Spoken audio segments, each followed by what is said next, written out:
নমস্কার বন্ধুরা, শ্রাবন্তীর কিচেনে সকলকে স্বাগত জানাচ্ছি। বন্ধুরা, আজ আমি রান্না করছি অরহর ডাল। এই অরহর ডাল খেতে কিন্তু ভীষণ ভালো লাগে। গরম গরম ভাত, রুটি, এমনকি আমি যেই পদ্ধতিতে রান্না করছি সেভাবে রান্না করলে আপনারা পরোটার সাথেও খেতে পারবেন। দুর্দান্ত স্বাদ লাগে। তাহলে চলুন বন্ধুরা, দেখে নেওয়া যাক আজকের অরহর ডালের রেসিপি। আর আমার এই রেসিপিটি যদি আপনাদের ভালো লেগে থাকে তাহলে অবশ্যই লাইক, কমেন্টস এবং শেয়ার করবেন। আর নতুন বন্ধুরা কিন্তু সাবস্ক্রাইব করে অল বাটনে প্রেস করে আমার পাশে থাকবেন। দেখুন, অরহর ডাল রান্না করার জন্য আমি প্রথমে একটা পাত্র নিয়ে নিয়েছি আর তার মধ্যে নিয়ে নিচ্ছি 1 কাপ অরহর ডাল। অরহর ডাল খুব ভালো করে প্রথমে আমাদেরকে পরিষ্কার করে নিতে হবে। যদি কোনো কাঁকড় বা অন্য কিছু থাকে সেটা ভালো করে পরিষ্কার করে নেবেন। তারপর জল পাল্টে পাল্টে 4 থেকে 5 বার অবশ্যই ধুয়ে নিতে হবে। দেখুন, আমি ডালটা ধুয়ে নিচ্ছি। আমার ডালটা ধোয়া হয়ে গেছে। এবার ধুয়ে রাখা ডালটা আমি দিয়ে দিচ্ছি প্রেসার কুকারে। এবার এর মধ্যে দিচ্ছি আমি 1/2 কাপ কড়াইশুঁটি। এখন শীতের সিজনে কড়াইশুঁটি অ্যাভেলেবেল, তাছাড়া ফ্রোজেন কড়াইশুঁটি থাকলেও কিন্তু আপনারা দিতে পারেন। এর সাথে আমি 7-8 কোয়া রসুন অ্যাড করেছি। দিয়ে দিচ্ছি বেশ কয়েকটা ধনেপাতা। অবশ্যই ধনেপাতার ডাঁটাগুলো ফেলবেন না, ডাঁটার শুদ্ধ পাতা কুচি কুচি করে দেবেন। পাতার চাইতে ডাঁটায় কিন্তু গন্ধটা বেশি ভালো হয়। দিয়েছি 1/2 কাপ পেঁয়াজ কুচি। আর দিচ্ছি কাঁচা লঙ্কা। লঙ্কাটা আপনারা আপনাদের স্বাদ মতো অবশ্যই দিতে পারবেন। আর দিচ্ছি একটা বড় সাইজের টমেটো, ছোট ছোট করে কেটে রেখেছিলাম, সেটা দিয়ে দিলাম। দিয়ে দিচ্ছি স্বাদ মতো লবণ। আর এর সাথে আমি দিয়ে দিচ্ছি হলুদ গুঁড়ো। এর মধ্যে আমি বেশ কিছুটা কাঁচা সর্ষের তেল অ্যাড করব।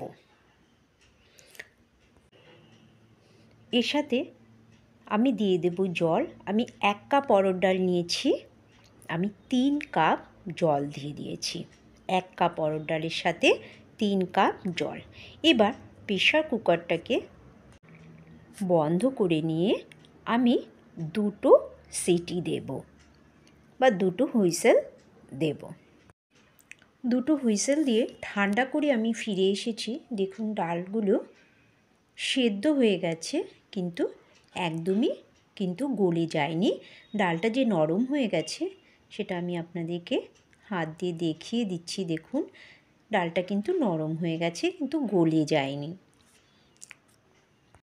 এরপরে আরেকটু ডালটা যখন আমাদের রান্না করতে হবে তখন কিন্তু ডালটা আরেকটু গলে গলে যাবে। তাহলে চলুন আমরা শুরু করি আমাদের পরবর্তী স্টেপের কাজ। দেখো, এবার আমি কড়াই গরম করে নিয়েছি, তার মধ্যে দিয়ে দিচ্ছি 1 টেবিল স্পুন ঘি।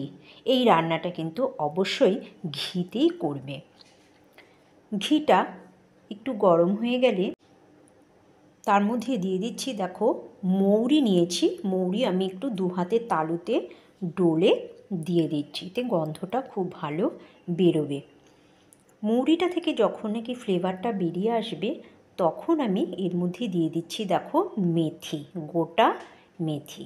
মেথি আর মৌরি তার সাথে ঘি যে অপূর্ব গন্ধ দেবে এই অরহর ডালের, তখন খাওয়ার সময় কিন্তু সেটা তুমি বুঝতে পারবে। একটা শুকনো লঙ্কা আমি ভেঙে দিয়ে দিচ্ছি। তোমরা চাইলে শুকনো লঙ্কাটা অবশ্যই একটু বেশি দিতে পারো। দেখো, যখন মেথি, অরহর ডাল আর শুকনো লঙ্কার ফ্লেভারটা বেরিয়ে আসছে তখন আমি তার মধ্যে দিয়ে দিচ্ছি একটা বড় সাইজের পেঁয়াজ কেটে রেখেছি আমি, সেটা দিয়ে দিচ্ছি। পেঁয়াজটাও আমি এর মধ্যে নেড়ে চেড়ে ভেজে নেব। পেঁয়াজটা যখন হালকা ট্রান্সলুসেন্ট হয়ে আসবে তখন দিয়ে দিচ্ছি আমি রসুন। দেখো, রসুনটাকে আমি কুচি কুচি করে কাটিনি, লম্বা লম্বা করে কেটেছি, বা আমি থ্যাতো করেও নিইনি, থেতলে নিইনি। এবার পেঁয়াজ রসুনটাকে ভালো করে নেড়ে চেড়ে নিয়ে তার মধ্যে দিয়ে দিচ্ছি আদা। আদাটাকে আমি লম্বা লম্বা করে কেটে রেখেছি। দেখো একদম কুচি কুচি করে সরু সরু লম্বা করে আমি কেটেছি, ঠিক আলু ভাজার মতো। তবে কেউ যদি এভাবে আদা মুখে পড়লে, অনেকেই আছে যারা পছন্দ করেন না, তারা কিন্তু আদাটাকে বেটে তার রসটা দিতে পারো। এবার আমি এর মধ্যে দিয়ে দিচ্ছি জিরে গুঁড়ো, ধনিয়া গুঁড়ো। আমি ছোট একটা চামচে আমি 1 চামচ করে জিরে গুঁড়ো আর ধনিয়া গুঁড়ো অ্যাড করেছি। আমি প্রায় 1 কাপ ডাল বলতে প্রায় 200 গ্রামের মতো ডাল নিয়েছি, তার সেটা মেজারমেন্ট করে আমি বলছি। জিরে গুঁড়ো আর ধনিয়া গুঁড়োটা দিয়ে দিয়েছি, আর দিয়ে দিয়েছি Kashmiri red chilli powder 1/2 tablespoon. এবার সমস্তটা ভালো করে মিশিয়ে নিচ্ছি। ভালো করে মিশিয়ে নিয়ে তার মধ্যে আমি সামান্য জল দিয়ে দিচ্ছি মশলাটাকে কষিয়ে নেওয়ার জন্য, যাতে কাঁচা গন্ধটা মশলাটার চলে যায়। খুব ভালো করে আমি মশলাটাকে কষিয়ে নেব। দেখো মশলাটা আমার কষানো হয়ে গেছে। আমি যে ঘি দিয়েছিলাম দেখো সেটাও প্রায় ছেড়ে দিচ্ছি। এবার আমি সিদ্ধ করে রাখা ডালটা এর মধ্যে দিয়ে দিচ্ছি। ডালটা খুব ভালো করে আমি মিশিয়ে দেব। ডালটা ভালো করে মিশিয়ে দিয়ে আমি প্রেসার কুকারটা অল্প একটু জল দিয়ে ধুয়ে এর মধ্যে দিয়ে দিয়েছি। তোমরা যেরকম ঘনত্ব পছন্দ করো সেই বুঝে জল দেবে। তবে মনে রাখবে ডালটা যখন ঠান্ডা হবে তখন কিন্তু অনেকটাই ঘন হয়ে যাবে, সেইভাবেই তোমরা ডালটাকে তুলবে। দেখো ডালটা যখন ফুটে উঠেছে আমি ধনেপাতা কুচি এর উপর দিয়ে ছড়িয়ে দিয়েছি। আমাদের ডালটা বন্ধুরা তৈরি হয়ে গেছে। তোমরাও তাহলে এইভাবে কিন্তু ডাল রান্না করে নিও। দেখো ডালটা একটু পাতলা লাগছে, যখন নাকি ঠান্ডা হবে তখন কিন্তু আর ডালটা এতটা পাতলা থাকবে না। এইভাবে তোমরা অড়হর ডাল রান্না করো, আর গরম গরম ভাত, রুটির সাথে, এমনকি পরোটার সাথেও খেতে পারবে। তোমরা যে ছোলার ডাল খেয়েছো লুচির সাথে, অড়হর ডাল দিয়ে একবার এইভাবে অড়হর ডাল রান্না করে লুচি সাথে খেয়ে দেখো, দুর্দান্ত লাগবে।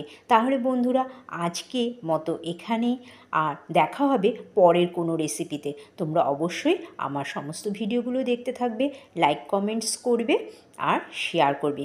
তাহলে বন্ধুরা থ্যাংক ইউ সো মাচ, দেখা হবে পরের কোনো রেসিপিতে।